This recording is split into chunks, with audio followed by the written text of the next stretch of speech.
You're watching Channel 37. WHXN. New Salem.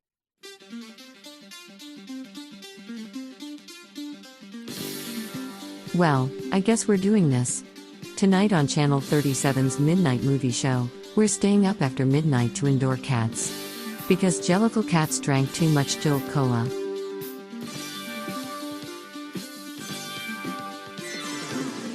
Alright, I'm like stupid excited to talk about cats. All right, well then. Hello and welcome. It is after midnight and I am Dan, and with me are Wendy. Hi there. Will. Milk. And joining us today, we have Lauren coming to us from just the place where people come from that like this kind of thing. I don't know. I'm very tired and I just watched Cats. Lauren, Hi everyone. How are you today? I'm great. How are you? I'm great. Thank you so much for coming on and being excited for this movie for some reason. I know. I'm the one. I'm the outlier. I get that.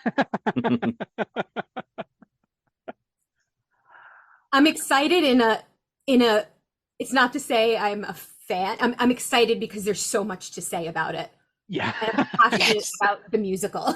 It definitely lends itself to conversation. That is true. Yeah. Will, you came to us with this. Yep, I did. Explain yourself. I mean, so going a little, did we want to just throw out a synopsis first, or? Yeah, well, yeah. About a dozen cats introduce themselves for 2 hours, at which point Jennifer Hudson is allowed to die. Does that basically cover? Pretty much, yeah. No, and seriously, Will, would you like to kind of give us a rundown? Okay, so the film version of Cats, not to be confused with the musical theater version, centers on Victoria, who is a young white cat, and she might be some kind of mutant hybrid as well. We're not quite sure if their cats are some kind of monster. Who knows? The point is they dance. They say, and they're having a bunch of cats are having the annual like Jellicle ball where the oldest cat, Old Deuteronomy, is going to choose one of them to be reincarnated into their next life. And meanwhile, there's a evil cat named Macavity who is planning to go in. Macavity! Who is planning to try and make himself the only candidate. How you're chosen is you sing a song about yourself, and then Old Deuteronomy is just like, that's the best song, and chooses you to be reincarnated. And anyway, she ends up choosing, after Macavity gets defeated, Old Deuteronomy chooses Grisabella, who is this older cat who had once ran off with Macavity, and all the other cats treated her like she was shit because she went and ran off with a evil thief cat. I don't know.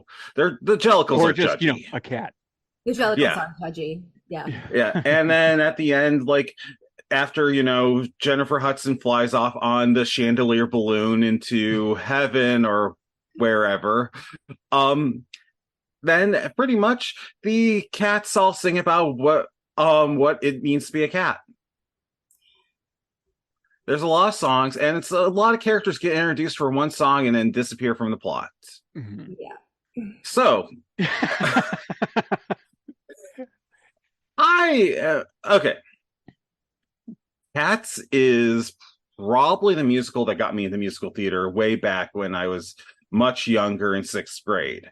Like I was in choir. We were singing show tunes for that fall, for the fall music program. And so and Cats was one of them. We did like a review of like 5 or 6 songs. And then my mom bought me the soundtrack and I listened to it. And, my gay little heart was just like, oh, I like this. This is fun. And then I was like, okay, I wonder what the actual plot is, though. And then I found out there isn't a plot, and I'm like, okay, cool.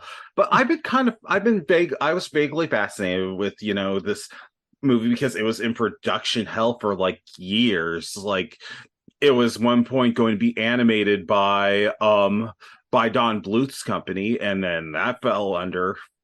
And then eventually, like, yeah, somebody has decided Spielberg was going to do it too, wasn't he? yeah, there are so many people that were interested in it, and then they decide, let's not. What a blessing in disguise, right? And eventually somebody decided, hey, you know that guy that made that really dreary adaptation of Les Mis? Oh my God. Why don't we give him cats? I'm making a face right now for everyone listening of like, really?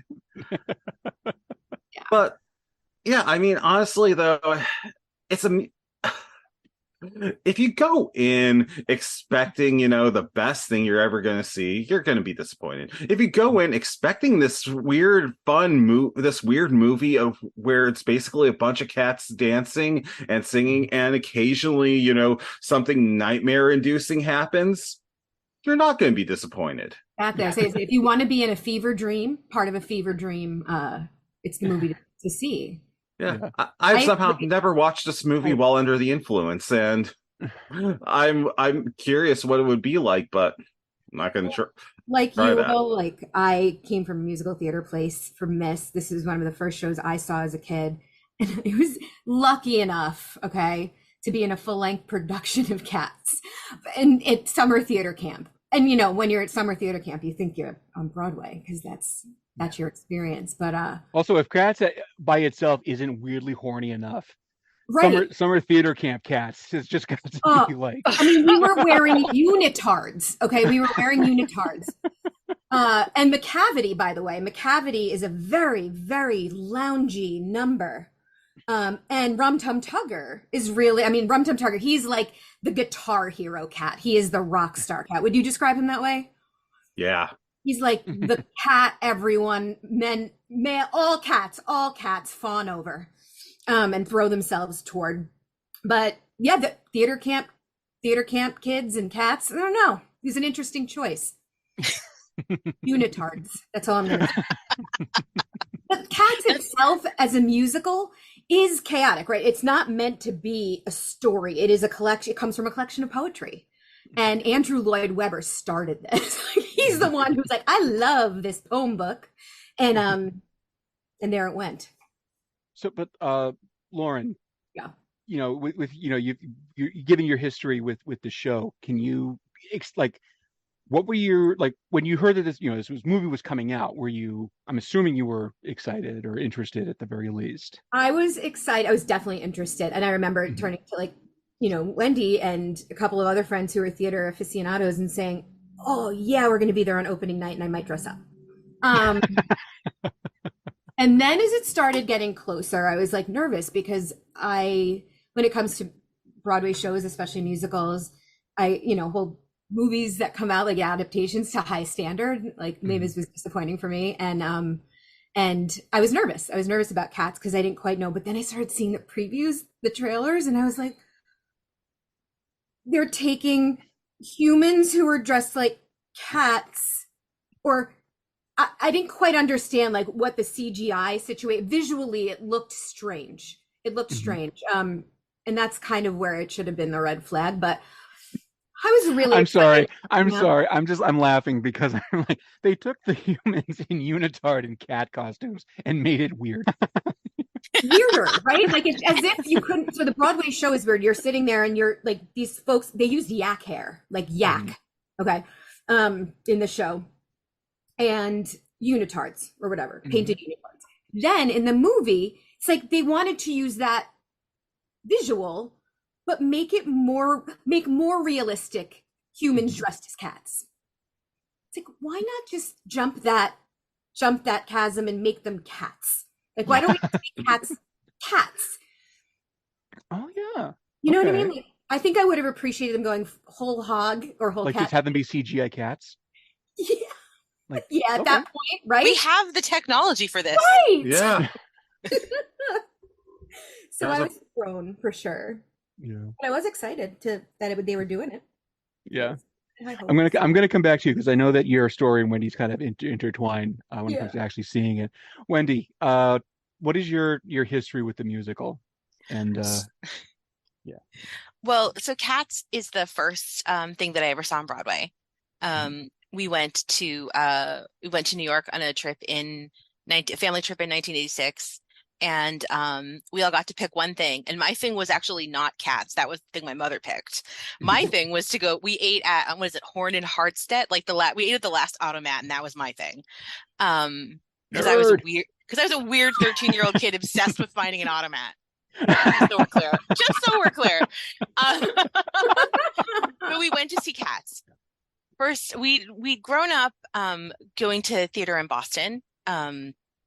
Lots of Peter Pan, like the Nutcracker every year, random shows here and there, but nothing like this.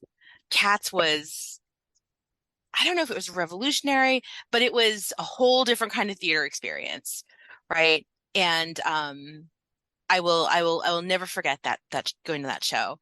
And somewhere along the way, like while I was into a really different kind of music, I kind of became like a musical theater nerd. Like I can't sing, I can't dance, but I can plunk $18 down and buy a soundtrack. Well, I can't dance like that. I know you can dance. I can't do that, and I certainly. And couldn't I've do that heard when you I was a sing teenager. Sondheim in harmony with me in the car. So Thank you. I'm a huge Sondheim nerd. But this show is one like had the soundtrack on CD and listened to it a lot, and it's a fucking weird show, right? Because like most people know, like it's not based on a story. There's no coherent plot line. A lot of the songs are not strong, but the ones that are strong are incredible, you know, and it's a spectacle, you know, and it really is now and forever. Now and forever and ever and And ever. ever. I loved it. It was much better than Cats. I'm going to see it again and again. We are so old, you guys. Yeah. So, when I heard the musical was being made, I'm like, yep, I'm in. Doesn't matter. I'm in. Like, Lauren, we're going. Yeah. Well, as soon as the tickets are coming, we'll get tickets. But I didn't, at the time, didn't really understand that it was being done by Tom Hooper. And I have not seen his Les Mis. And I've not seen his Les Mis because Les Mis is like one of the best shows that I think has been done outside of the Sondheim world. And I feel like from what I've seen, like he desecrated it. And I've since done a lot of research. I'm doing finger quotes when I say that. And when I say I've done a lot of research, I mean I watched a really great video essay about it. But what he does to musicals, and that's absolutely what he did to Cats. And I think a big part of how he ruined the music and the performance of Cats is that he just doesn't, he's not from musical theater. He doesn't understand how musicals work. And he thinks he's doing cool things to shake up how musical theater works, when in fact what he's doing is really shitty things to break how musical theater works. And it is a tragedy that so many this is like $100+ million movie, isn't it? Yeah, I mean with advertisement and everything, it was probably about 109. I think 190 is what I saw. All of the money that went into this movie to make this complete entire shit show, because he intentionally wanted to put his own vision of musical theater when he just does not fundamentally understand how musical theater works. So this movie is like a massive disappointment, and yet it remains a delightful guilty pleasure, because while most of the songs, many like the songs that should be like the showstoppers, I feel like are ruined by what he let people do because they're not trained, musical theater performers. Things done by the company, things done by like the less like people outside of like the heart of the cast, like the Skimbleshanks number. It's one of the best numbers in the show. Well, he's a dancer. Like he understands how music works, and so he didn't fuck with it the way that Hooper like encouraged other people to fuck with it. Anytime there's a number well done, it's almost always led by somebody whose training is as a dancer or has a strong musical theater background. Yeah, I was going to bring up Skimbleshanks. I'm glad we agree, because Skimbleshanks. Oh, we're going to talk about Skimbleshanks. Well, yeah, we'll talk about Skimbleshanks. It almost made me cry of like just joy. I was like, this is musical theater. There's like one glimpse of musical theater in this movie, and there it is. It's Skimbleshanks. But anyway, I digress. Go ahead. But yeah, that's kind of me and Cats. Like, it's not really a hate watch because there are a number of moments of absolute musical theater nerd ecstasy in it, but there's only a few. And for what they spent on this production and for the way some of the cast are squandered, it's a crime. And let's have a white people podcast where we pick apart that crime.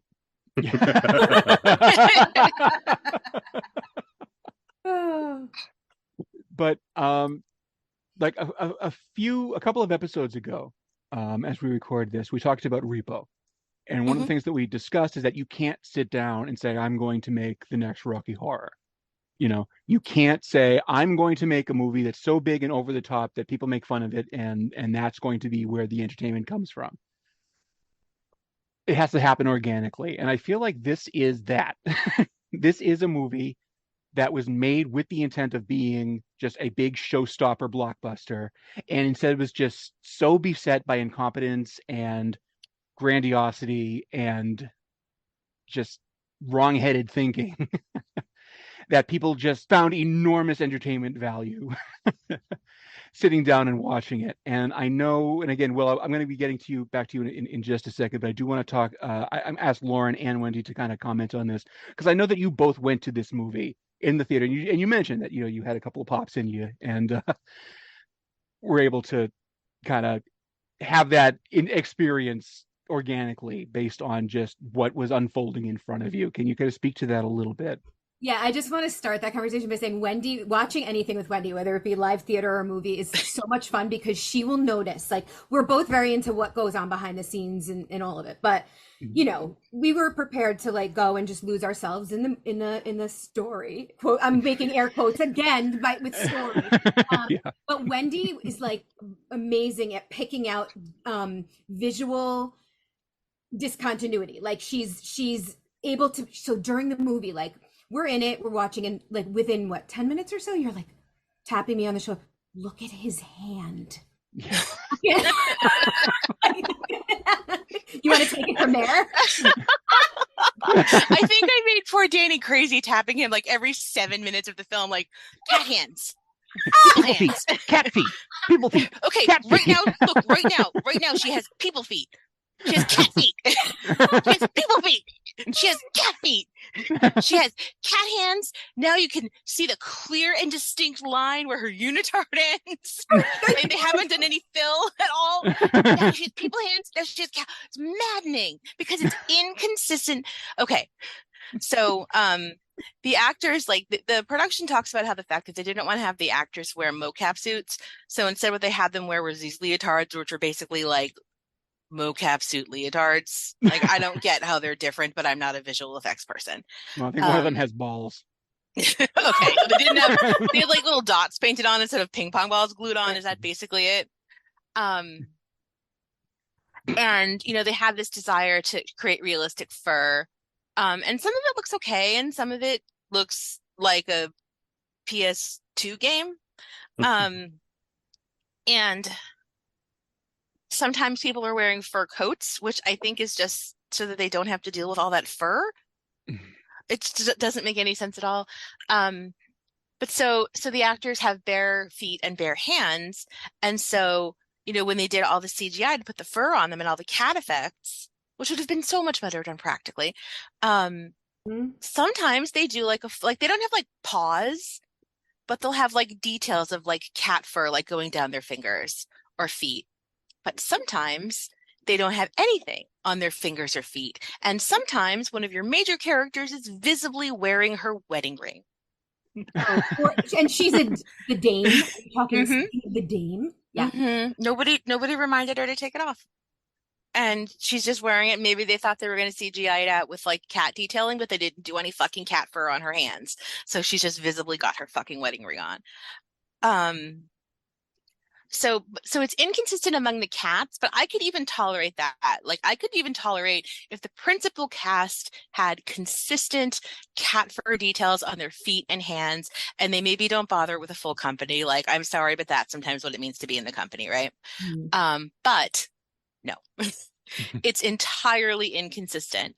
Our story is centered around Victoria, who is a nobody in the actual stage production. She's just a random kitten who has like one ballet solo, but I guess that's why they used her, because she was a blank slate with no story. Sometimes she has beautifully detailed fur on her hands and feet, and sometimes she doesn't. And sometimes in the same dance solo, as they cut away from her and back to her, it goes back and forth, and it makes me absolutely fucking crazy. Yeah, well, being with Wendy, like, I could feel you being driven crazy. And so that was fun. It's always fun for me, because once you start, like, once there's a thread to pull, and this was a full-on duvet, like you just can't stop. I was impressed. So I was happy. There was a lot of kind of honoring the original in terms of choreography. I think Andy Blankenbuehler choreographed it, and it was handed to him as the Broadway revival from the original choreographer Gillian Lynn, who recently passed away, and she was brilliant. And it was meant to be a dance musical, a dance show. And this is why Skimbleshanks was a highlight, because he came from a ballet company, and he was brilliant. But I was happy at least to see choreography honored. It helped with the rest of the disaster for me. But you mentioned Victoria. Victoria in the musical is known as the dance cat, which is funny because everyone's dancing.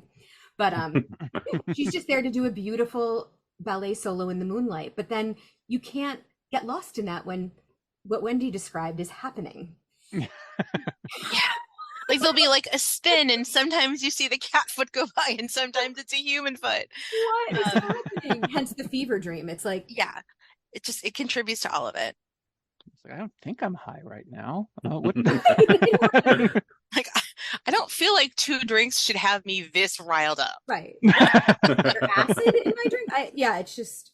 So, Will, what is it about this why did you want to, first of all, why did you want to do this? Like, why was this the movie you wanted to discuss for this? Because like, pretty much I think I've actually had multiple people on Twitter this week, right? We've had to defend this is a B movie, because it's a film that had like big expectations. Like, literally, Universal was like had their freaking Oscar campaign ready for this. They were going to run Ian McKellen for like Best Supporting Actor. Taylor Swift was going to get an Oscar for Best Original Song, and all this other stuff. Like, and they were also going to make tons of money because Les Mis did that, Moulin Rouge did that, Chicago did that. We're going to do it all. And I mean, it failed to live up to the expectation. But then you have people who decided, okay, cool, we're going to do like these little rowdy like showings of it, where it's going to be like people actually getting up on stage and singing along in costumes or dancing along with the show. We're going to like, make cat calls at the screen. Yes, I had to make that joke. And like you said yourself, like, you can't set out to make like, a big like B movie. You can't set out to make like, a cult film. It just happens to happen. And, Tom Hooper, bless his heart, you obviously hate musicals, but you accidentally made one that was going to, get you all this prestige, but instead kind of, I think, might have ended your career. But people are going to still watch it. Probably more people will watch this than ever watched Les Mis. Yeah. And I mean, all props to Universal Pictures. They recognized at some point, what they had and they went with it. They said, you know what, this isn't going to do what we wanted to do, but it's going to work well on this other circuit. So let's give it to the midnight movie people and, let people enjoy it on the vibe that they apparently appear to be enjoying it, Yeah, and Universal didn't do this any favors, because supposedly around when the trailer came out, and everyone was just like, "What the frick? What?" They like, there were a lot of unfinished effects in there, and Tom Hooper was planning on having a lot of money to work with that, and they were like, "People are making fun of this. Maybe they don't need all this money." Yeah. Well, like, as soon as the first trailer came out, like, the writing was on the wall. That was just nobody responded well to that trailer. And they had to realize immediately, we need to just we cut our losses now. I mean, this movie has to come out. We spent too much money for this movie not to come out. But no amount of extra special effects work is going to fix what's wrong with this movie. You know? And we should So- be happy it came out when it did, because about like 4 or 5 years later, you know what would have happened? The studio would have been like, "Oh, everyone's making fun of this. It's costs us a lot of money. Why don't we just never release and write it off on our taxes?" we'll just quietly put it on Peacock, and then that'll be that. To kind of get into my own thing, I'm going to, like, first of all, I'm just going to admit straight up, I am not a fan of Cats, the show. It's not my thing. I understand why people like it. It's just not my thing. With a couple of exceptions, the songs don't really do anything for me. And again, it's just so fucking weird. It's so weirdly horny in a way that just makes me feel bad. Like, it's just that kind of, like, what is happening right now? Oh my God. But having said that, there are other big budget musicals that I haven't enjoyed where they've come out with an adaptation. It's like, okay, that was entertaining. That was pretty good. But this is just such a poorly made movie that, and Wendy, you and I were talking about this a little bit last night, is that Cats is first and foremost a dance show. Yes, 100%. It exists to showcase the dancing. Correct. And when your director doesn't direct dance well, you're not going to have a good show. It's just not going to work. Right. And not only does he not direct dance well, but he has this weird value on capturing live vocal performance, but he doesn't have the actors working with the orchestration. And he instead makes the orchestration follow the actors. So the meter is off on all of the big songs. The meter is off. So the dancing is off. So even, I think we talked about this is the song called the Gumby Cat, or is it Jenny Any Dots? It's Gumby Cat. Gumby Cat. Her So name is Jenny Any Dots.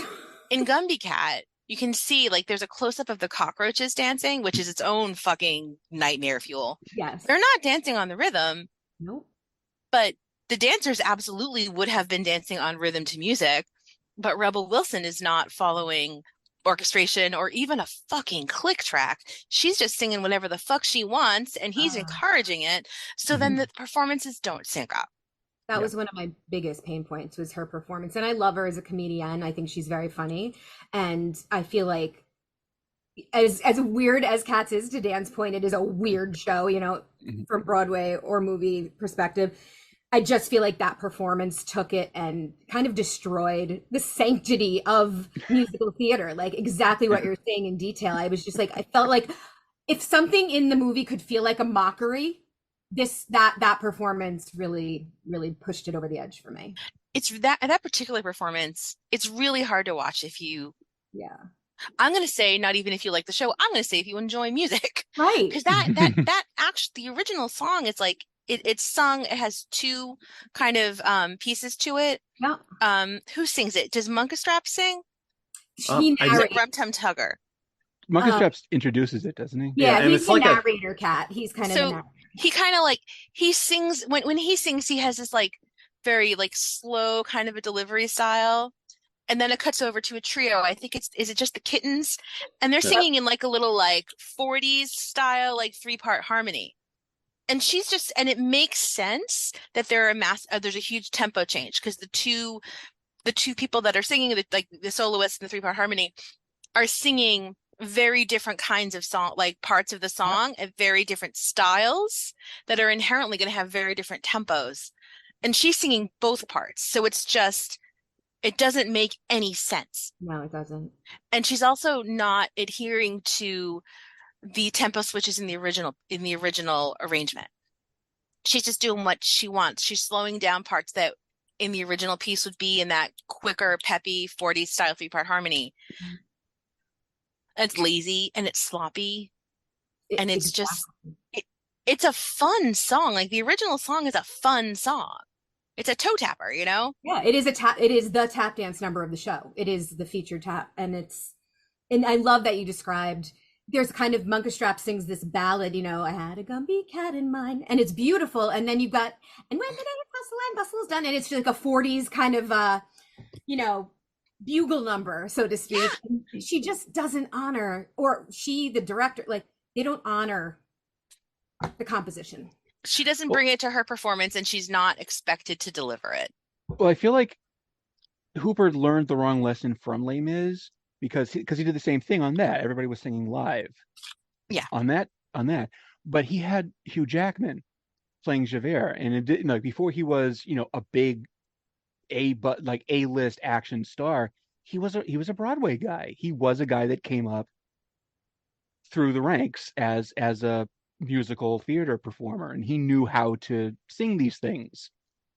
So he was able to kind of get away with it. And then so in this one, when he's putting some pretty name actors in some of these roles, they just don't have this, like I mean, Jennifer Hudson's like a fantastic singer. Nobody's going to pretend that she's not, but she's not a musical theater performer.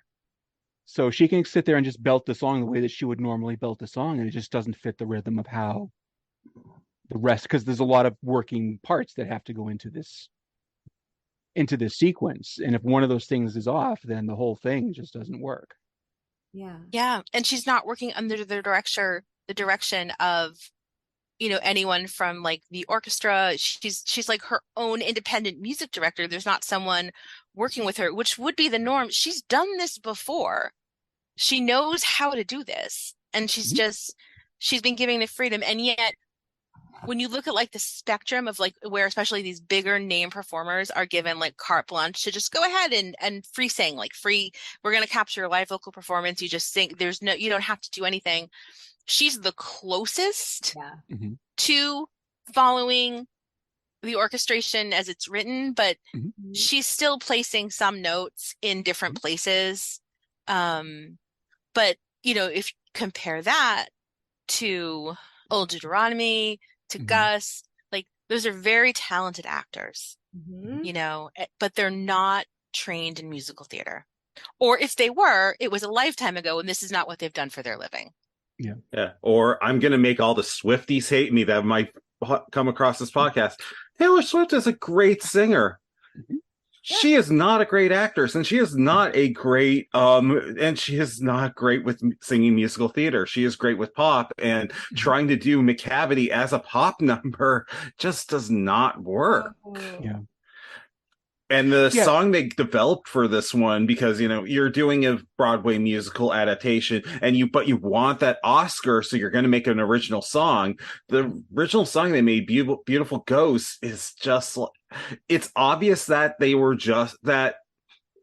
decided to wait till the last minute to finish writing that thing, and then the actress who's playing Victoria, when she sings it, she seems lost because she literally learned the song 20 minutes earlier.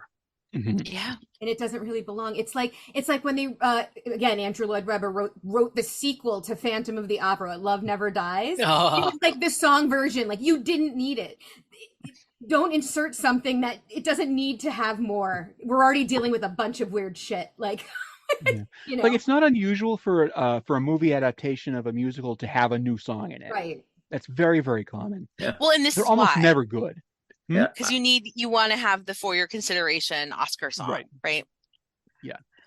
They're almost never any good, though. I can't, off the top of my head, think of any that have like actually added to the. I will say You Must Love Me and From Evita. Okay. Yeah, that actually is. Yeah, that's a good song. Yeah, that was pretty good. That is a good song. Okay, I would definitely give you that. So we only had to go back, 25 years? To another Lloyd Webber adaptation. Yeah. Also, the actual lyrics to that song are really shitty. Yeah. Mm-hmm. Oh, yeah. Well, so is Evita. Like, so, well, not the play. I actually think the play's got some great songs in it, but I mean, Eva Peron. That's the whole point of the play. I was actually thinking of Beautiful Ghost, but yes to everything you just said about Evita and that song specifically. Sorry. But Beautiful Ghost is like, yeah, okay, your life is a complete shit show right now, but at least you have good memories. Like, what the fuck is that? Yeah, I'll take advice from you, weird little girl that got thrown out the back of a car by a human, and it's like, why do we even have a human in Cats?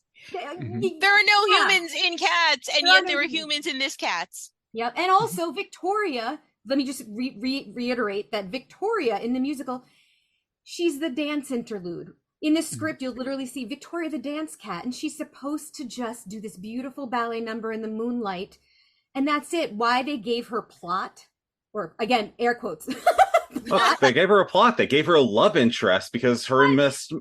Mistopheles are, and then also everyone wants to get into like her into her pants. So, well, I guess, and again, this is just me speculating. I mean, that they wanted to kind of have some kind of storytelling device where it wasn't just everybody standing in front of Old Deuteronomy saying, "Okay, tell me who you are."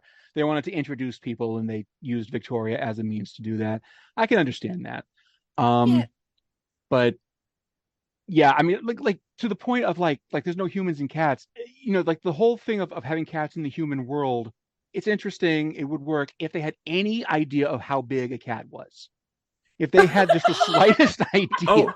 And they can't even be consistent with how big a cat is. If they could just be consistent, maybe we could buy into it. Like maybe this is the world's largest train track, right? Maybe they're tap dancing on like the giant World's Fair blow up version of what a train track is supposed to look like. And in like the span of like 2 minutes, you can go from where apparently they're going from the length of the cats being as tall as their length if they were standing on their feet to how tall they are if they're on all fours, with absolutely no indication of why they changed between one scene and the other. And then the thing that I think really makes the stage version work so well is that you have people pretending to be cats, but people imitating cats. Let's go with that. But as humans, as opposed to, the film where they are people who are supposed to be acting as cats. Acting as cats. Act like cats. But I think what they did, it was almost like they said, okay, so Cats has been done, the musical. So that's exactly, it was pure. It was like, these are humans, again, feature dancing, right? Some of the singing was, Grisabella's role is meant to be the singer, right? But the rest are dancers who can sing. And they were humans imitating cats. But this was like, the movie took it to another layer of like, can you verbalize it, Wendy? It's like, humans... Again, like there are 3 layers and one was unnecessary. Well, I think that like in the theater, we have a different kind of suspension of belief, or suspension of disbelief than we have in a film, right? In a theater, I am willing to accept this 19-year-old dancer in a leotard and yak hair as a cat. She is serving cat, I believe, cat.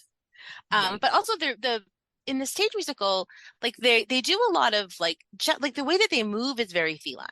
Really. And in the film they really don't. Like sometimes they'll intentionally get down on all fours and kind of walk that way, but I feel like I'm never looking at them saying like that's a cat. No. I'm looking at them saying like that's like some kind of weird cat Brown Jenkin nightmare. It's not the same kind of thing, so that when one of them does something overtly cat-like, like lick their crotch or scratch themselves or like kind of come in for a nuzzle, it's very disconcerting. It is. The nuzzling made me so... Do you remember we were both like skeeving, like what? Yeah, it was like humans imitating humans that were imitating cats. And yes. Right, that's what I was trying to say. And the nuzzling was uncomfortable because it was human nuzzling. Not feel and this movie, it's so horny. It's so horny, right? But it's horny in a different way than the show. It's horny. The show's kind of horny too. The show is fucking unbelievably horny. It is. The show is super gay, right? It's absolutely implied, right? Whereas like that's absolutely not in the film at all. Right. Like I feel like own this stuff. If you go to see if you watch the play, they're being like unbelievably fucking feline and horny and whatever. But once you're like 15 minutes into Act 1, you've kind of taken it on board and okay, this is what we're doing for the next couple of hours. All right, I get it. Fine. But they do so little of it in the movie that when they do it, it immediately makes you go, oh my God, why is he doing that? Oh my God, what is happening? Yes. People don't do this. What are you talking? Because they're not very cat-like in this movie. They're really, really not. It's like a afterthought, and it's always jarring. Yeah. If they could stay committed, that would be great. But Right. I don't mind when in films they restructure where the songs are. Mhm. If Tom Hooper had been smart, Old Gumby Cat would not have been the third number in here, because you're trying to make your social contract with your audience, and literally you have Rebel Wilson unzipping her fur and having a jumpsuit underneath it, which is something that that none of the other cats do. You have her going and eating evil roach people. You have like the weird floating like kids' faces on the mice. Oh, that was so weird. That was one of the most I forgot about. I think I blocked it out.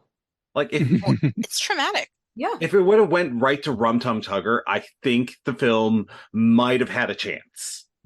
Because Rum Tum Tugger is just it's a fun number.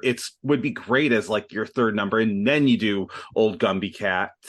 And you're just like, Rum Tum Tugger is like the MC of the entire thing, because honestly, that's what his role is a lot of times in the musical itself. And then also you let Rum Tum Tugger and Mr. Mistopheles have their thing, instead of, oh no, they're both into Victoria. And also at one point you have Jason Derulo as Rum Tum Tugger, which mostly works, except for apparently there was a time where they had to CGI out his dick. It's unitard again. You know, in the musical when we did the show, I remember like we're all like adolescents in theater camp, and they only put like strategically placed. We didn't use real yak hair, obvi, but only some cats got strategically placed fur, and we were all begging for fur. We were like, please cover our entire bodies in fur. So I feel like they could have done something to avoid having to CGI out his junk. Also, it's called a dance belt, people. Yeah, look it up. Right? I was reading that I guess they initially were trying like the whole unitard and face fur and things. It just didn't work on film. They just couldn't. It just didn't look right. Interesting. But I mean, it looks great in the like 1987 filmed stage play. Right. Yeah. But that was on video, and that was like a much smaller scale thing than what this is. I don't know. At the end of the day, they had the money to better production. They had the money to put in buttholes and then get rid of them again. So I guess they just decided that's what they were gonna free the butthole cut. On. Yeah, who needs the Snyder cut? We need the butthole cut. Lauren, you look confused. Do you? No, I do want you to explain this butthole. Wendy, why don't you do this? Because I know this brings you great joy.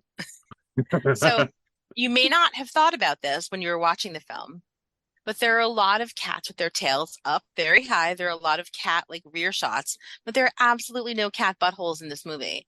And as a person I know who has had a pet cat, cats are very proud of their buttholes. They are. And will take any opportunity to stick them in your face, to show them on camera. There are absolutely none in this film. At one point, when they were working on the CGI, they were doing the buttholes. No, they weren't. Were they? That's the word. And there was apparently an entire cut of the film with that. I would like to see that. And it was Everyone taken. would. It was taken. Because here's the thing. I don't know how many people would watch this movie with the intent of like seeing James Corden's pretend butthole and then saying, I'm going in the other room for 10 minutes. Don't bother me. Right.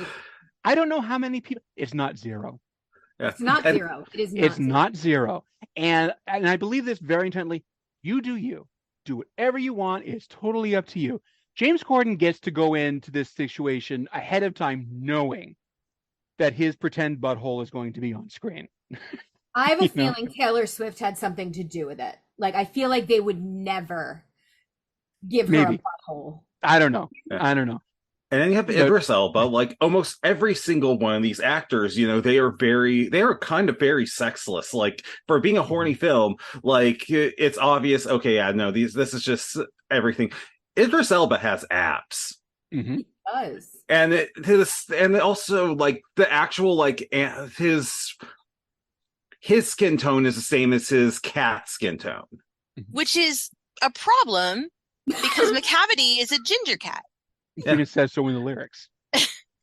Like in this movie, they didn't change that. No. They're telling us that She he's a still ginger cat. sings McCavity's a ginger cat, but he's not. He's I'm the looking at color him. of Idris Elba. Which Even I if you appreciate, but at the same time, Yeah, because I mean, I noticed that because, like, again, he spends most of this movie like in a trench coat and hat, right? And then about 2/3 of the way through, he takes those off and he's just Idris Elba as a cat in a cat suit. And I'm like, I feel like I should be more interested in Idris Elba than I am. Why, like they worked very hard to not make him look good. I feel like. Well, what do you think? This is one thing that came to my mind watching this. Like, you've got Sir Ian McKellen, and you've got Dame Judi Dench, and you've got Idris Elba, and all of these pretty high caliber performers. Do you think they went back to their trailers at the like? What do you think their process? Like, what did they go through at the end of each day? Did they reflect on this daily after each take, or did they realize at the end of it all what was the product here? Like, this is what I try to do. I try to get in their heads. Like, do you think Dame Judi Dench was like sitting here like, that was awesome, that's great, that was great, I don't know anything about them, so this is my own personal headcanon, but I would like to believe that every day after shooting, Dame Judi and Sir Ian just went back to a trailer and got really high. Oh yeah, and counted their money for this film. Yeah. Like Sir Ian was just kind of like slumped in his chair going, I was in Richard III. Dame Judi Dench is just like, Vin is not going to let me live this down at our next D&D game. Shakespeare, god damn it. Yeah. I mean, I have to think that they've seen Cats. They know to some extent what they were in for.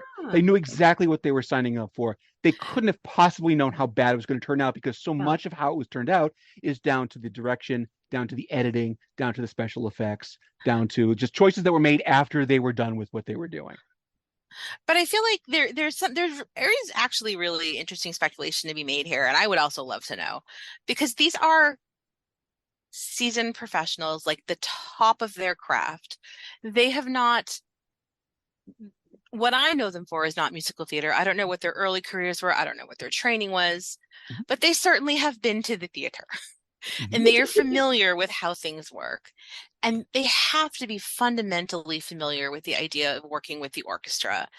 But instead, they just do their own fucking thing.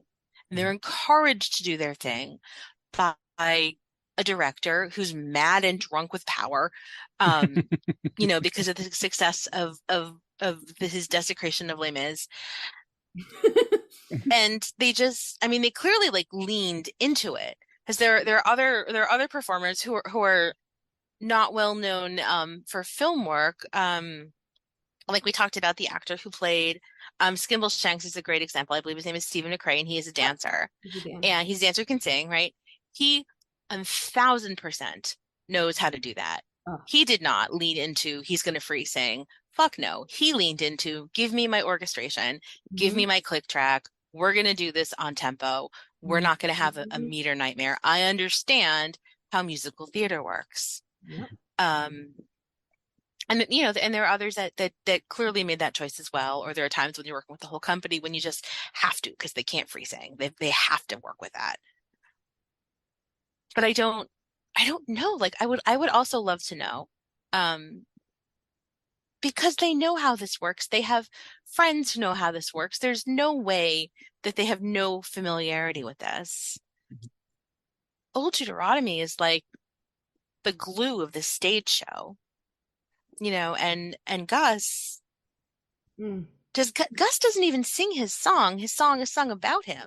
Yeah, by Bombalurina. So in the musical, she narrates. It's beautiful because she narrates his story, which is beautiful, and it is actually in the musical. It's pretty chilling. So it's narrated by Bombalurina. And that's a big switch that they made in this film, right? Isn't it? Is it right that in the stage production, it's not that the cats sing their own song, but someone is there as their hype man to sing about them? Exactly. Jenny Any Dots does have a little bit has a few lines in her in the Old Gumby Cat song, but she's not the one singing the Old Gumby Cat Right. song. Yeah. Gus is not the one singing his song. Bustopher Jones has maybe a couple of lines in Bustopher Jones. Right. But we gotta let James Corden sing. Yeah. Mhm. Plus, I mean, I was watching like to my knowledge, the only time I can remember anybody doing anything like this was when Sir Ian McKellen was kind of at the little bowl of water, and he was just kind of like lapping away at the bowl of water. I'm like, oh, Sir And it was Ian, really no, disconcerting, right? not for this movie, no. I blocked that out too. I really did. Like, I know he's very game for anything. Like, he will pretty much do whatever the director asks him to do and not worry about that kind of thing. But, oh, dude, no. I think in the theater, when we went to see it in the theater, I think we both audibly like made that like no, like I think we both no. You are Gandalf, sir. Yeah. No. No. He's meowing a couple times in there. Yeah. Yeah. Oh. So when The League of Extraordinary Gentlemen came out, Sean Connery did a series of interviews in which he talked about the fact that he had turned down a number of films, including, I believe he was offered Gandalf? He was offered Gandalf. And he turned it down because he didn't understand it. And he took that role, Quartermain? Alan in- Quartermain, yeah. In The League of Extraordinary Gentlemen, because he didn't understand it, but he wasn't going to miss out. And I wonder if there's a similar thing here. Like, I don't understand what this director is doing, but I'm not going to miss out being in the next big Hooper musical adaptation. But I feel like, to some extent, like, there's absolutely no possible way that Ian McKellen hadn't seen Cats at some point in the last 40 years, you know?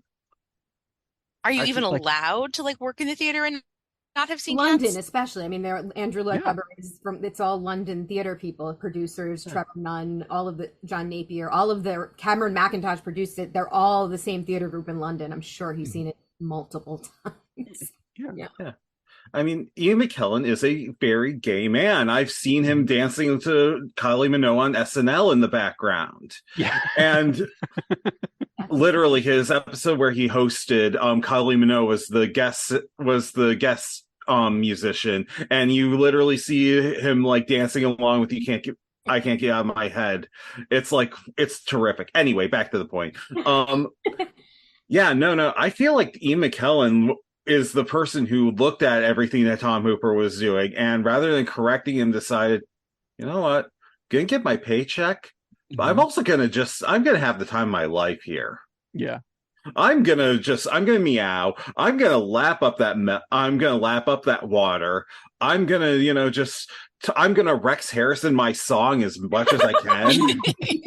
And he's not the only person who's guilty of Rex Harrison their singing. I mean, Judi Dench is doing it big time. Yeah. And, which is Plus, sad because Judi Dench actually played Sally Bowles back in like the 70s. That's right. Plus, you got to think too with Ian McKellen. He's like, you know what? I'm doing this, but next year I'll do something really good, and it'll all balance out, and it'll all be fine. This is not going to be the thing they remember me for, so I can just have fun. It's true. Yeah. I was fucking Magneto. Yeah. I will say I really enjoyed, so like Jennifer Hudson, even though she's not a musical theater actress, Memory is such a beautiful, it's what everyone knows, the big ballad of the show. And I think I was listening to it today a little bit, and I think she nailed the emotion of, like, that was one of the movies for me, Saving Graces. Mhm. She nailed the emotion, and her voice is stunning, but as weird as the character, I use air quotes, Grisabella the Glamour Cat, was actually, by the way, wasn't included in Old Possum's Book of Practical Cats. I think Andrew Lloyd Webber got his hands on it from the executor of T.S. Eliot's estate later and added it to the show for some intrigue. So I think she did it justice. I was happy. She did. What I've heard about that is, like, they knew that they had their show, but they didn't have their showstopper. Right. and he had written the music. He had the melody line from. He would just write things, if he couldn't use it in a show, it went in the file for later. And he knew he had this music, but he didn't have any lyrics. And that's exactly what he did. They went to the estate and got a poem. Yep. And now we have memory. Yeah, and he thought it was too dark for children because it was a children's book. It was meant for his granddaughter, actually. And I think the word jellicle, because oh my God, for years, what the fuck does jellicle? What is jellicle? Like even there's no British reference to jellicle. It was, I guess, came from a mispronunciation by his granddaughter of another word or a name. I was reading about this. Yeah, pollicle and jellicle are poor little dogs and dear little cats. Thank you. I was just reading that. Yeah. It's very cute. But, they can't hold me jellicle, Brenda. Yes, they can. What are non-jellicles? I mean, you've got romantical cats, pedantical cats, critical cats, parasitical cats, allegorical cats, metaphorical. Yeah. I know. I never noticed that line until rabbinical last night. cat? Yes, I had noticed it before. Oh, yeah. Yes, there are rabbinical cats. Rabbinical cats. Jellicle cats are made of foam. Jellicle cats drink metal. Jellicle cats drink Diet Coke. Oh. I was just going to say one more thing about memory. It's like at the end, they do this amazing, because in Cats the musical, like all that happens is the cat, Grisabelle, is chosen, and she goes up in what I used to think looked like a UFO. Like I was like, she's getting into a spaceship. Because the way they did it, do you remember that? Because why not? I do. I remember thinking it was like a spaceship too, but it's right. not. It's not. But then they took it to like, what? Describe the end. Someone who's more articulate than I, please describe the end scene. It was beautiful, but it was. I just know a chandelier balloon is a poor substitute for a giant tire rising into the sky. Oh, right. It was a tire with lights. That's right. Well, and I think that's something that we haven't talked about that I think would be kind of interesting to talk about, because I made a bunch of notes on the businesses. So in the stage production, Cats is set like it's in a junkyard, isn't it? Mm-hmm. It's in a junkyard, right? So there are no people in the junkyard. It's just cats at night. This is where they've come to meet. And B, like every time like props are needed, they're kind of improvised from the trash. Yeah. Like during the old Gummy Cat number, like they don't have actual mice there. Like the cats kind of look like mice with like things they've pulled together from the trash heap and held them up to look like mice. And the same thing happens with the Polyfill dog that number. Andrew Lloyd Webber has seen Godspell. And the UFO, like the UFO that takes her away at the end. Is it like a tire? I always thought it was tire, like but it trash really can lid. So it's a giant tire. Whereas here they're existing in the human world. And somebody had a lot of fun writing puns, because they're in all of these businesses are ridiculous. There's like the Brown Whiskers Diner, the Canine Club, there's a Cat-sino, there's the Milk Bar. There are posters up for some plays that are happening, like Mousetrap, and Cat and the Canary. There's did I say the Meow Club already? No, and it bears repeating if you had, but there's a dairy truck at one point that they kind of like stumble into, and it's the Catford Dairy. And then of course the place that they meet is the Egyptian Theater, which is all kind of dedicated to cats. None of this nonsense exists. No. In the stage play. It's all set in a complete cat world, which is also maybe why it's so much easier to buy into, like, yeah, we're watching cats. Mm-hmm. I mean, because they're not existing human world. I would have been happy if they would have went the extra mile, and instead of, McCavity having a barge, randomly in the middle of the Thames, if instead he had a catamaran. Oh,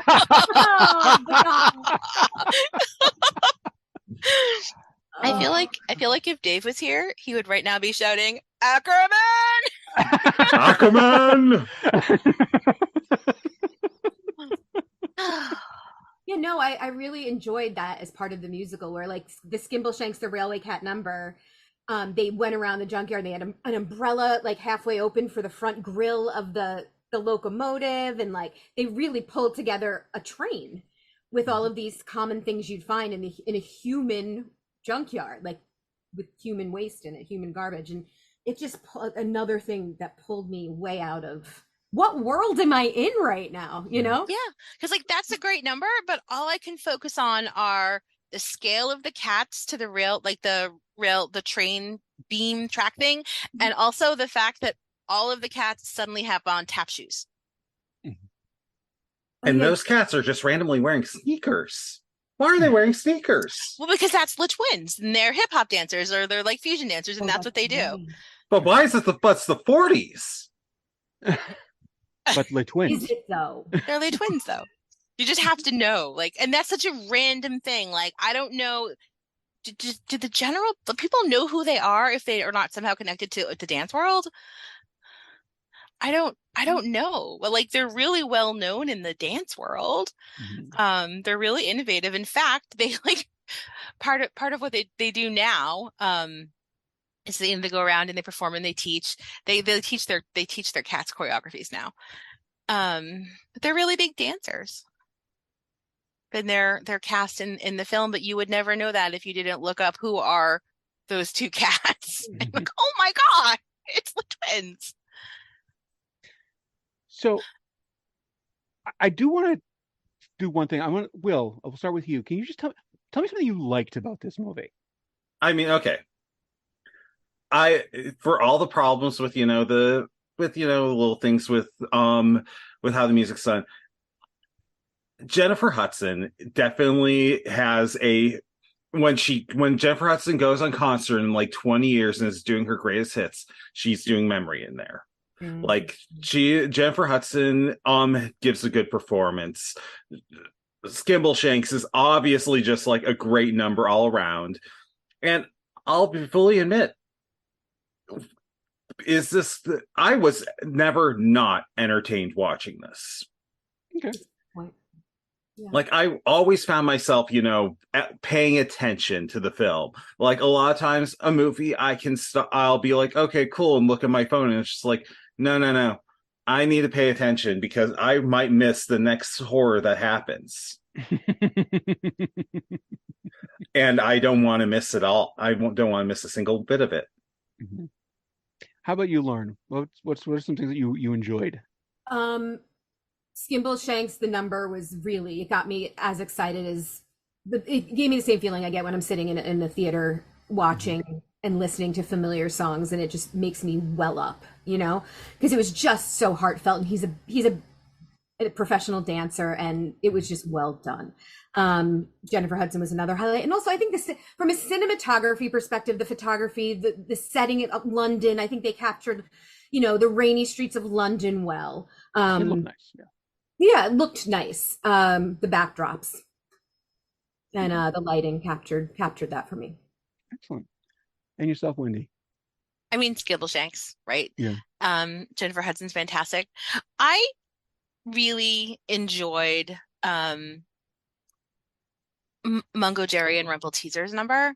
There's a lot of weird things about it, but the overall energy and the design, it's very playful. It's very much what I would have expected from that number. And it's just really pretty to watch. Yeah, I'll agree with everybody, I think, with the Skimbleshanks number, if for no other reason that Hooper kept his fucking camera still and just let us see what was going on. Like we were actually able to see the dancing.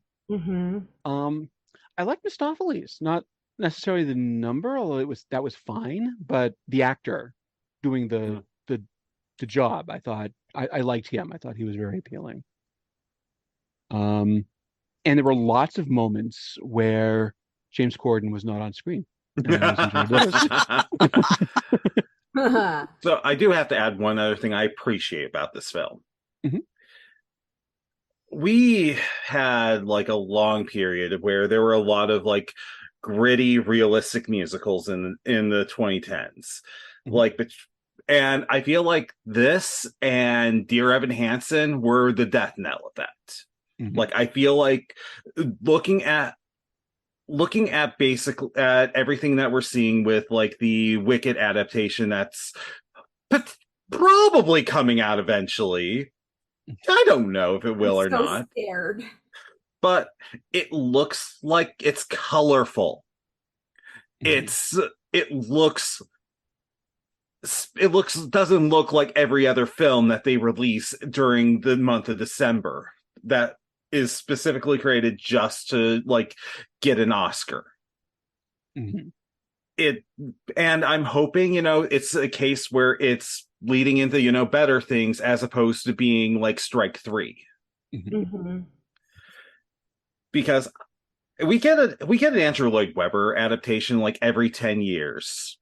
And they are very hit or miss. Jesus Christ Superstar was it was all right, but it was nothing special. Are you talking Evita, about the one from a couple of years ago? Or you're talking about the one from the 70s? yeah, the one from the 70s and 80s. Okay. We had the adaptation of Evita, which was, I think, fairly decent. Not the best, but fairly decent. Yeah, Phantom of the Opera, which I love Joel Shoemaker. There's way too much talk singing in it, and then you have this. And whenever somebody decides to finally, give Glenn Close what she wants, then give her Sunset Boulevard adaptation like 27 in 2027 when she is much too old to be playing Norma Desmond. Maybe it'll be colorful. Maybe it'll be bright. Maybe they'll film it in black and white instead of in color, and where Norma Desmond is literally sitting in the middle of her big number when she should be standing and using her full diaphragm. Right. Yeah. Correct me if I'm wrong. Annie was a musical before it was a movie, Little Orphan Yes. Annie, and a comic, right? Yeah. That movie was brilliant in my opinion. Mhm. Wizard of Oz was a musical before. Actually, it was a play, and then it was a musical, and then it was a movie. And then we had what was the other one I was thinking of? Sound of Music was a musical first, right? Those were amazing films. Oh yeah, Chicago there's is Chicago. one of my favorite films. Yeah. Cabaret.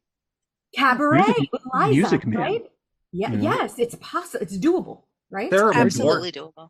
there are more good film adaptations of stage musicals than I think there are bad ones. Yeah. And the problem is you have the bad ones always fail so big that it almost completely kills any attempt to continue onward. This, Hello Dolly, there's just so many that it's just like and it makes me sad because I love musicals. If you done well, film adaptations of stage musicals are great, and sometimes you get this. Sometimes you get the producers where they might as well just film them on stage. Why even bother? Yeah, because I know that like over the past few years while we've been in lockdown, there've been a few like In the Heights. Oh, or, that was That was the great. West Side Story, the Steven Spielberg West Side Story, that kind of got straight to streaming, but so never really got the chance to make that box office dent. But probably could have done pretty well if In the Heights would have been huge if it had. I mean, they both had limited theatrical releases, but people just weren't going to the movies at that point. Right. Yeah. Right. Wendy and I saw In the Heights in the theater, right? Didn't we? Yeah, we sure did. It was beautiful. I mean, we both left like with chills. I think I cried. we were crying. Yeah, I was bawling. I think you can speak for yourself. But no, we've seen some amazing adaptations in our time. But I think it's those adaptations that are just better done are made by folks that understand how musical theater works. Yeah. And tend to film them. I mean, In the Heights isn't filmed like a stage show, but it's true to the stage show. Right? It doesn't it just has the privilege of like you don't have to imagine the scene is taking place at a pool. You don't have to imagine the venue change. We're gonna actually have it, but film and stage have very different needs and abilities, and you have to, if you're making you want to make a movie that's true to the play, but while at the same time taking advantage of what it can do as a movie. Otherwise, what's the point? Yeah. And I was listening to, I think this came up in Lindsay Ellis's Why is Cats, which is a fantastic video essay if you've not seen it. And she's actually talking about how a lot of modern stage productions really won't translate well into cinema. Like Hamilton is a great example. Hamilton's a phenomenal stage show. Hamilton has what, like 2 props in it? It's all like actors pantomiming, imagining things. There's a person who's a bullet. Like, it's not to try and translate that to the medium of film. It just isn't going to work. So we're very lucky that they did, that cast, the filming of the original cast. Because if someone tries to make that into like an actual like film production, it's gonna be bad. Yeah. And hilariously, it's like the films that were originally like, films and got adapted into stage musicals, and then those seem to be like the ones that I think have the most potential. I want to see like a film adaptation of Beetlejuice the musical, the musical, the musical. I want to see a film adaptation of Heathers. Yes, I wore a Heather shirt specifically for this. But I never need to see a stage music. I never need to see a film adaptation of Hadestown. I never need to see a film adaptation of Six. Right. But the film adaptation of Hairspray, right, where you've got the movie and then that became a musical and now it's a movie musical again. That's a lot of fun. Yeah, it is. But it doesn't rely on it having been a movie first. No, it doesn't. And the stage adaptation of Hairspray it's fun and it's absolutely captures the essence of the movie Hairspray, but it's not the movie Hairspray. Right. Yeah. It's like understanding both medium, right? If you're not going to be like, if you don't understand, why would they have someone directing a movie who's never directed a movie before? Like, there should always be, I don't even know who consulted. I know choreography wise that choreography came of the original choreography, but did he work with anyone from the theater? I feel like I should know that, but I don't. Like, have a consultant, have somebody who's been part of producing the stage production. And I don't know, I feel like there was no presence there. I feel like these adaptations are like an exercise in hubris. Yeah. No, you're right. Well, I'm curious too, because I know that it's been a while since I've seen a lot of movie musicals in the theater, and I think the last one I saw would have been Into the Woods, which I know Wendy has definite ideas about because that's one of her favorite shows. Because that struck me as pretty good, a pretty decent adaptation of a musical. But was it did it bring anything to the story that wasn't already there? No, I think the stage production is magical. Right? Do you agree? Yeah, the film adaptation is a lot of fun. It makes it very accessible, and I think Chris Pine is great. Yeah. Yes. A lot of the people in it are great, but they're not. Sondheim is its own special subset of, musical theater. Sondheim is different. There are people that specialize in Sondheim interpretation. And I think that it makes Sondheim very accessible to the masses, and I think that can only be a good thing to get people interested, because I think that there are a lot of people who say that they love musical theater, but they don't understand, give them Company or Sunday in the Park with George, and they don't understand. Right. And I think that that's fair, because I think that it's maybe both an acquired taste, and also you have to develop an appreciation for what's happening, because what's happening at sometimes sounds really simple, and it is in fact the most complex thing ever, and sometimes sounds really complex and off-putting, but it's not as complex as you might think. It's Sondheim is its own magical subset. But specifically to make that accessible and to cast recognizable actors, they compromised a lot.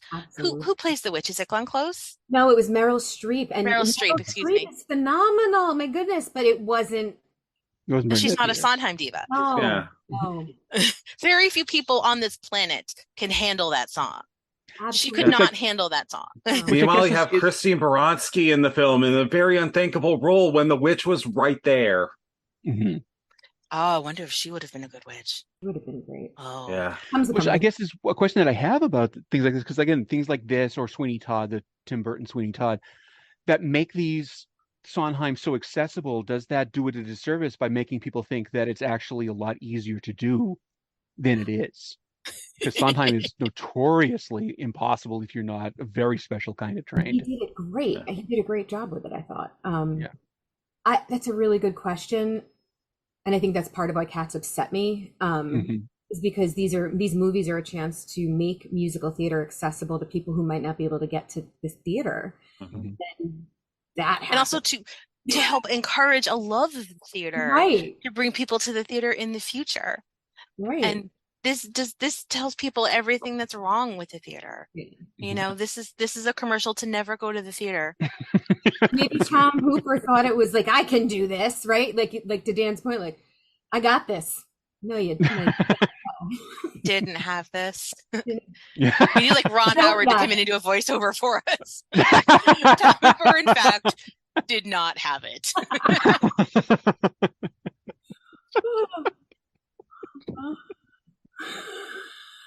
But I guess the real question everybody has is, A, when is roller disco going to come back?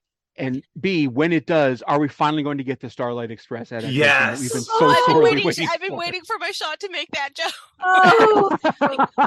we get it. We get a Lloyd Webber every 10 years. Here's for Starlight Express being the next one. Yeah. Does anybody want to sum up Starlight Express for folks that may not know what we're talking about? I'm sure you Horny can just pull off the trains. Horny trains. On roller skates. I know somebody who was in the Broadway production, and it was. Did they break their ankle? They said it was the most terrifying thing they've ever done in their life. Like, there was no. I mean, you relied on this. You remember those stopping nubs on your roller skates at the front? But remember how scary it was to tip your foot that far forward to stop yourself? Can you imagine? Because you were just gonna go. Yeah, like they were going down ramps and speeding around, and like they said there were so many disasters during rehearsals. Oh yeah. I don't remember who made it, but I watched a video essay about Starlight Express ages ago. And one of the big things is all of the injuries. Yeah. All of the injuries. People were constantly banged up. Yep. Roller derby with songs. Oh, was it Way in the Wings?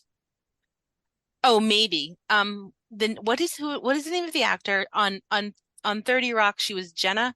Christine Krakowski. Jane Krakowski. I believe Jane Krakowski was in the original cast. She was. And she's got stories about just being absolutely like destroyed from it.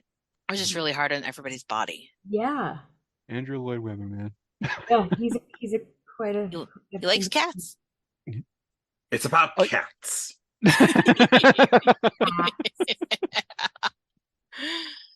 Well, unless anybody has anything else that we haven't talked about yet, I think that's a good note to wrap up on. I have one last little note I need to make. Go for it. A cat is not a dog. A pizza is not a fish. A snail is not a broom. And a chicken is not a pumpkin. I can't argue with that whatsoever. I can't respond to that. I think that's Lauren, thank you so much for coming you're on. welcome. This was really great. Thank you. That was really fun. Thank you for bringing that to it. No problem. Will, I blame you for all of this. You're no problem. Glad to help. I know you are. Thanks, everybody. Have a great night. Thanks, you too. Okay. Bye. Channel 37's Midnight Movie Show was presented by Wendy Abramo, Will Ackerman, Lauren Shamitz, and DJ Toland. Sure, it's cute when my cat sticks his butt in your face. But whenever I do it, it's, you're drunk, and, get out of the bingo hall, and, did you eat anything besides beans today? My last one was Birds of Prey, but I definitely saw this in theaters, and there was definitely a thought that was like, oh God, COVID is God's revenge against our sins. For sure.